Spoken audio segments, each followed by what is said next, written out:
നിങ്ങൾ ആലോചിച്ച് നോക്കൂ, പൈസ ഉണ്ടാക്കാൻ വേണ്ടി ഇഷ്ടംപോലെ ആൾക്കാർ കിടന്ന് ഓടുന്നുണ്ട്. നമ്മുടെ ബന്ധുക്കളോടും നമ്മുടെ സഹോദരങ്ങളോടും വഴക്കം പിടിച്ച് കേസും കളിച്ച്, അപ്പുറേ നമ്മുടെ അയലോക്കംകാരനോട് അടിയുണ്ടാക്കി, അരയടി സെൻറ്റ് വേണ്ടി വഴക്കം പിടിച്ച് യുദ്ധവും ചെയ്ത്, അല്ലെ സഹോദരങ്ങളോട് ജീവിതകാലം മുഴുവൻ കേസും കൊടുത്ത്, അല്ലെ അമ്മായിയച്ഛനെതിരെ കേസും കൊടുത്ത്, ഇങ്ങനെയൊക്കെ നടക്കുന്ന ഇഷ്ടംപോലെ ആൾക്കാരുണ്ട്. ഇതൊക്കെ കഴിഞ്ഞതിന് ശേഷം ഇതൊക്കെ എന്തിനാണ്? വിസയും പാസ്പോർട്ടും നേരെ കഴിഞ്ഞു സീലടിച്ച് കൈ തന്നു കഴിഞ്ഞാൽ അന്നേരം നമ്മൾ സ്ഥലം വിടേണ്ട വെറും ടൂറിസ്റ്റുകളായിട്ട് ജീവിച്ചു പോകേണ്ട ആൾക്കാർ ഇതൊന്നും വല്ലതും ആസ്വദിക്കാറുണ്ടോ? നമ്മൾ പല ആൾക്കാരും ഒരു സൂര്യോദയം ആസ്വദിക്കാറുണ്ടോ, സൂര്യാസ്തമയം ആസ്വദിക്കാറുണ്ടോ? ഇതൊന്നും ആസ്വദിക്കാതെ പ്രകൃതിയെക്കുറിച്ച് മനസ്സിലാക്കാറുണ്ടോ? ഈ പ്രകൃതിയുടെ സൗന്ദര്യം ആസ്വദിക്കാറുണ്ടോ? ഓരോ ജീവികളും എത്ര എത്ര വിദഗ്ധമായിട്ടാണ് ഇതിനെയൊക്കെ ഡിസൈൻ ചെയ്തിരിക്കുന്നത്, അതിൻ്റെ ഭംഗി, ഇതൊന്നും നമ്മൾ ആസ്വദിക്കാറില്ല. ഒരു ജീവി ഓരോ ജീവികളെ നോക്ക്, എന്താ അതിൻ്റെ സൗന്ദര്യം, ഇതൊക്കെ ആരാ ഡിസൈൻ ചെയ്തത്?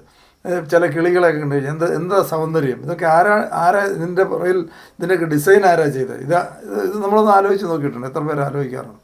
അപ്പം നമുക്ക് ആവശ്യം പൈസ എന്നുള്ളതിനേക്കാൾ കൂടുതൽ നമുക്ക് ഫ്രീഡം, ഈ ലോകത്ത് നമുക്ക് ജീവിച്ചു പോകാൻ വേണ്ടി ഒറ്റ പ്രാവശ്യം കിട്ടിയിരിക്കുന്ന വിസയും പാസ്പോർട്ടുമാണ്.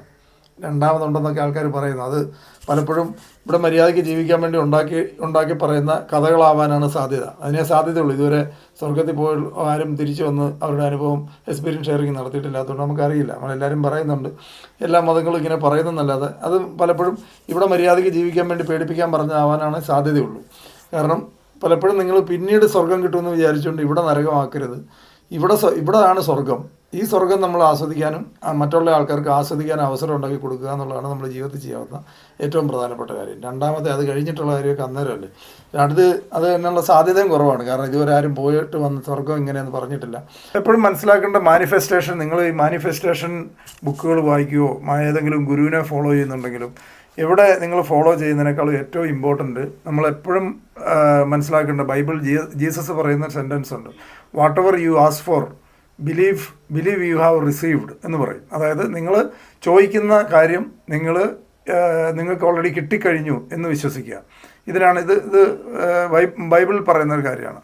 അപ്പോൾ ഇതാണ്, അതായത് എന്താണോ നിങ്ങൾ ചോദിക്കുന്നത്, എന്താണോ നിങ്ങൾ ആഗ്രഹിക്കുന്നത്, കിട്ടിക്കഴിഞ്ഞു എന്ന് വിശ്വസിക്കുക എന്നുള്ളതാണ്. വേറെ ഒന്നും നിങ്ങൾ ഏത് മാനിപ്പുലേഷൻ ബുക്കുകൾ വായിച്ചാലും അല്ലെങ്കിൽ ഏത് ഗുരുവിനെ ഫോളോ ചെയ്തില്ലെങ്കിലും കുഴപ്പമില്ല. ഇതാണ് നിങ്ങൾ വിശ്വസിക്കേണ്ടത്. നിങ്ങൾ വിശ്വസിക്കുന്ന ഒരു കാര്യം, താങ്കൾ ആഗ്രഹിക്കുന്ന കാര്യം, അല്ലെ നിങ്ങൾ ദൈവത്തിനോട് ചോദിക്കുന്ന ഒരു കാര്യം, അത് ഓൾറെഡി നിങ്ങൾ കിട്ടിക്കഴിഞ്ഞ മാനസികാവസ്ഥ ജീവിക്കുക. അതാണ് ഏറ്റവും ഇമ്പോർട്ടൻറ്റ്. ഇത് മാത്രം ഓർത്തിരുന്നാൽ മതി.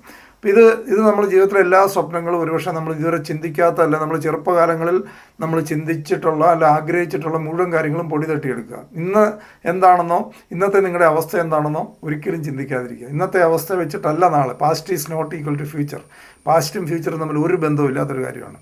പല ആൾക്കാരും പാസ്റ്റിലെ നെഗറ്റീവായിട്ടുള്ള കാര്യങ്ങളും നെഗറ്റീവായിട്ട് സംഭവിച്ചിട്ടുള്ള കാര്യങ്ങളും അയവിറക്കി ജീവിച്ചാണ് അവരുടെ ഫ്യൂച്ചർ മുഴുവൻ കളയുന്നത്.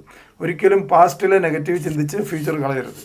പ്രസൻറ്റിൽ ജീവിക്കുക. പ്രസൻറ്റിൽ ഹാപ്പി ആകുന്ന ഒരാൾക്ക് മാത്രമേ ഫ്യൂച്ചറിൽ ഹാപ്പി ആകാൻ പറ്റുള്ളൂ. പാസ്റ്റിൽ ഉണ്ടായിട്ടുള്ള എല്ലാ അനുഭവങ്ങളും മുതൽക്കൂട്ടുകളാണ്. പാസ്റ്റിൽ ഉണ്ടായിട്ടുള്ള നിങ്ങളെ പല ആൾക്കാരും നമ്മളെ ചീറ്റ് ചെയ്തിട്ടുണ്ടാവും, നമ്മൾ വിശ്വസിച്ചിട്ടുള്ള ആൾക്കാർ ചതിച്ചിട്ടുണ്ടാവാം, നമ്മുടെ ജീവിതത്തിൽ ഒത്തിരി തിക്താനുഭവങ്ങൾ ഉണ്ടായിട്ടുണ്ടാവാം. ഇത് മുഴുവൻ നിങ്ങൾക്ക് അനുഭവങ്ങളും അസറ്റുകളും ആവാം. അല്ലാത്ത ആൾക്കാരെ സംബന്ധിച്ച് ഇത് മുഴുവനും നിങ്ങളുടെ ട്രാജഡി ആകാനും മതി.